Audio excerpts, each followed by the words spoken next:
नमस्कार दोस्तों, आज हम रिटेल डैडी बिलिंग सॉफ्टवेयर में परचेज एंट्री कैसा करते हैं वो वाला वीडियो देखते हैं। तो परचेज एंट्री देखने के लिए हम ये जो परचेज वाला पैनल अवेलेबल है या आपको कीबोर्ड में F2 बटन दबा सकता है तो परचेज को ओपन करना है।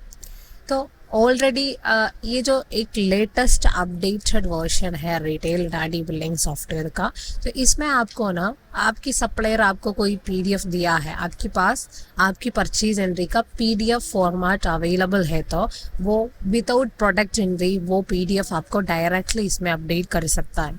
तो उसके लिए आपको फर्स्ट ऑफ ऑल सप्लायर को ऐड करना है। ये वाला सप्लायर रहता है, अगर ऐडेड नहीं है तो आपको ना ये छोटा सा ऐड वाला विंडो थ्रू ना ये सप्लायर को ऐड करना होगा। जस्ट उनकी बेसिक इंफॉर्मेशंस आपको ऐड करना है। जस्ट उनको नाम,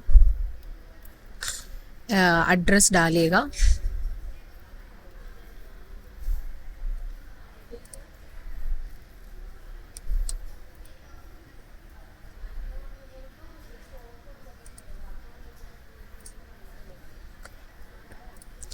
देन मोबाइल नंबर जितना आपको पता है ना वो सब डिटेल्स आप मेंशन कीजिएगा, सेव कीजिएगा। देन नेक्स्ट आपको अभी यहाँ से ऑलरेडी एडेड है तो आपको क्या करना है, तो ये जो सप्लायर की ऑप्शन पे जाइएगा, इनको सेलेक्ट करना चाहिए। तो हमें अग्रवाल एजेंसी को हमने सेलेक्ट किया। देन आपको अपने पास एक बिल होगा ना या इनवॉइस, तो मेरी अपनी पीडीएफ ना मुझे ये जो अब मेरी डाउनलोड्स में है, तो डाउनलोड्स में मेरी ये वाला जो पीडीएफ होता है, ये जो इनवॉइस करके जो पीडीएफ है, ये है मेरी परचेज का पीडीएफ। तो ये ज़रूर हमें पीडीएफ की फॉर्मेट में ही होना चाहिए। तो हम इसका बिल डेट ये सब डिटेल्स हम अभी सॉफ्टवेयर में ऐड करना है। तो उसके लिए यहाँ पे ना ये जो इनवॉइस नंबर करके जो ऑप्शन होता है ना, इसी ऑप्शन में जाइएगा। आपकी इनवॉइस का नंबर कितना है तो वो मैन्युअली यहाँ पे टाइप कीजिएगा, और आपकी डेट, आप कौन सा दिन में परचेज किया है तो वो डेट भी सारा मेंशन कीजिएगा। अभी ये जो पीडीएफ इसमें आपको डायरेक्ट अपडेट करने के लिए आप ये RD गोरिल्ला वाला ऑप्शन पे जाना चाहिए। तो RD गोरिल्ला को आप क्लिक कीजिएगा। देन ये जो अपलोड फाइल वाला ऑप्शन होता है ना, अपलोड फाइल में आप सबसे पहले क्लिक कीजिएगा। अपलोड फाइल में जाकर आपकी कौन सा इनवॉइस है तो उसको आप सेलेक्ट करना चाहिए। तो हम ये जो इनवॉइस को यहाँ पे ओपन करते हैं। ओपन करने के बाद ना ये नेक्स्ट ऑप्शन एक्सट्रैक्ट डेटा वाला ऑप्शन में आपको क्लिक करना चाहिए। तो वो डेटा से एक्सट्रैक्ट हो जाएगी, जरा वेट करना होगा। देखिए हमारी डेटा ऑटोमेटिकली एक्सट्रैक्ट हो गया। एक्सट्रैक्ट होने के बाद आपको क्या करना है, उसको परचेज एंट्री में डालना है।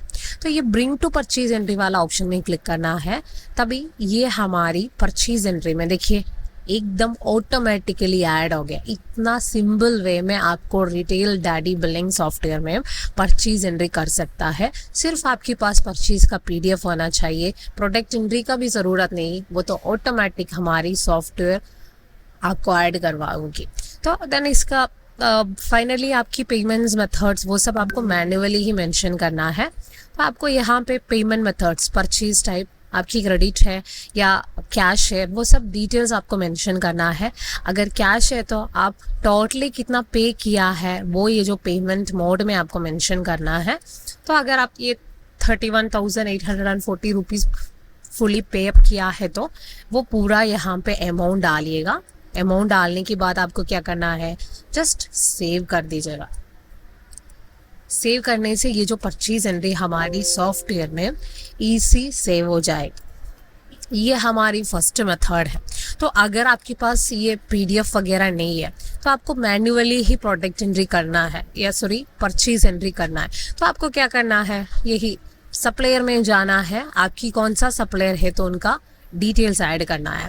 देन आपको ये जो इसका इनवॉइस नंबर और कौन सा दिन में परचेज किया वो सब डेट मैन्युअली डालना है, और आपके क्या प्रोडक्ट्स, वो ऑलरेडी आप सेव किया हुआ प्रोडक्ट है तो यहाँ से प्रोडक्ट नेम सेलेक्ट कीजिएगा, और आप कितना क्वांटिटी परचेज किया है तो वो क्वांटिटी आप मैन्युअली मेंशन करना चाहिए। आप यहाँ से जाकर कितना क्वांटिटी परचेज किया है वो डालना है। अगर आपकी purchase price, sale price, all sale price, ये सब चीज़ों में कोई चेंजेस है तो वो सब भी आप यहाँ से लगाने के बाद ऐड कीजिएगा। तो इस तरह से जितना भी प्रोडक्ट्स आप ऐड किया है उसका कितना खरीदा है वो आप यही स्क्रीन पर ऐड कर सकता है। सपोज आप एक न्यू प्रोडक्ट भी परचेज कर रही है लेकिन वो प्रोडक्ट इसमें अवेलेबल नहीं है, तो हम एक कोई भी प्रोडक्ट, लेकिन ये तो इसमें अवेलेबल नहीं है, तो आपको क्या करना है, यहाँ पर ना एक न्यू प्रोडक्ट ऐड का विंडो अवेलेबल है।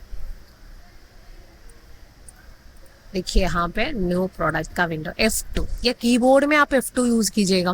तो न्यू प्रोडक्ट में क्लिक करके आपको अपनी नया प्रोडक्ट का एंट्री यहाँ से कर सकता है। आपकी प्रोडक्ट नेम और उसकी परचेजिंग प्राइस सिर्फ डालने की ज़रूरत नहीं। ओपनिंग स्टॉक में अभी आप कितना स्टॉक खरीदा है तो वो क्वांटिटी लगाना है। देन उसका बारकोड ऑटोमेटिकली आएगी। अगर आपको दूसरी बारकोड है तो इसको हटाइएगा, दूसरी बारकोड लगाइएगा, नहीं तो सॉफ्टवेयर का ही बारकोड आप यूज़ कर दीजिएगा। नेक्स्ट कॉलम पे इसका MRP लगाना है, रिटेल सेल प्राइस लगाना है, अगर साइज और कलर है तो वो भी डालकर इंसर्ट करना है। तो देखिए वो प्रोडक्ट भी हमारी शीट पर ऐड हो गया है। 3 प्रोडक्ट्स अभी ऐड हो गया है परचेज एंट्री में। अभी आपको फाइनली क्या करना है, अपनी पेमेंट मोड्स यहाँ पे मेंशन करना है। कैश या क्रेडिट की पेमेंट मोड डाल के पूरा पेमेंट आपने दिया है तो वो पेमेंट यहाँ पे आपको लगाना चाहिए। या क्रेडिट में खरीद रहे हो तो जस्ट क्रेडिट डालिएगा, यहाँ से सेव वाला बटन पे क्लिक कीजिएगा तो ये जो परचेज एंट्री आपका क्रेडिट में सेव हो जाएगी। तो इस तरफ से 2 तरीके से आपको सॉफ्टवेयर में परचेज एंट्री कर सकता है। अगर आपको ओल्ड परचेसेस देखना है तो अभी जो 2 एंट्रीज हमने किया है वो देखना है तो यहाँ पे ओल्ड परचेजेस वाला एक ऑप्शन अवेलेबल है। ये जो ऑप्शन में जाने से आपको ना अभी जो परचेसेस हमने किया है उसका डिटेल्स आप देख सकता है। इसके अलावा आपको परचेज की रिपोर्ट देखना है तो यहाँ पे डैशबोर्ड वाला ऑप्शन अवेलेबल है। ये जो डैशबोर्ड में रिपोर्ट्स का ऑप्शन है, रिपोर्ट्स में जाने से ना आपको ये जितना भी परचेसेस आपने किया है ना उसका रिपोर्ट्स मिलेगी। देखिए यहाँ पे परचेज का रिपोर्ट अवेलेबल है, उसमें जाना है आपको। यहाँ से कैटेगरी वाइज चाहिए तो वैसा, या प्रोडक्ट नेम वाइज चाहिए तो वैसा। इस तरफ से आपको सर्चिंग विंडोज अवेलेबल है, या सप्लायर नेम वाइज चाहिए तो देखिए ऐसा हम सेलेक्ट करके व्यू रिपोर्ट में क्लिक करने से इसका करस्पॉन्डिंग रिपोर्ट आपको मिलेगी। व्यू रिपोर्ट कर दीजिएगा। ये पूरा हिस्ट्री देखना है तो आपको यहाँ से ना आपकी फ्रॉम और टू डेट्स लगा सकता हूँ। देन व्यू रिपोर्ट करने से एकदम सिंपली आपकी परचेज का पूरा डिटेल्स देख सकता है।